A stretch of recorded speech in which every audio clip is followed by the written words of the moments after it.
ও বাড়িতে কেউ আছো? ও যারা সবার এ কেডা রে বেড়াডাঙ্গাই এ আমি কই বাড়ির ভিতরে আসো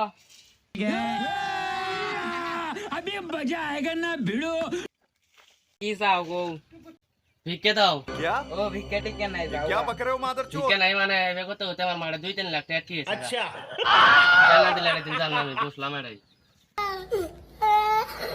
মা বিপদে বললাম তো এই কই তো জেলে খেল দেই টিয়া কি আছে আচ্ছা 10 টাকা ধরো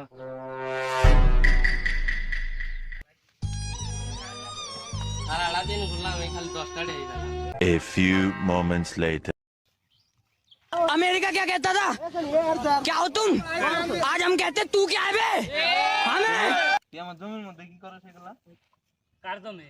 আমার জমি। আজ প্রথমবার কইছস তাই মাফ করে দিলাম। তোর জমি এটা? তোর থেকে তো জমি আমি গত মাসে কিনে নিলাম। আর তুই এখানে ই বাঁচতেছিস কেন? তোর কাছে জমি কারা বেচছে? তুই বেচছস? আর কোনো প্রমাণ আছে এই জমির? অবশ্যই প্রমাণ আছে। তোর প্রমাণটা হাজির করিতে। আল্লাহ ও তুই গুনাতি মারামারি বেচছে ভিক্ষে টিকে চাইলে আমাকে মারাই নেই ধরি। अच्छा বেচছাস আমার জমি কিন্তু বাড়ায়। এ তুই আমারে ডর দেখাস। এই তোর আমি কি ডর দেখা? তুই আমার চিন হয়। এই তোর আমি কি শুনমুরে? এই তোমরা দুজন মারামারি না করে আমি অসহায় মানুষ আমার তোরে ভিক্ষে দাও আমি। শালা কয় কি রে? জমির হিসাব করাই শালিকাকে সাইজ করি। চল চল। প্লিজ আমাকে ক্ষমা করে দাও প্লিজ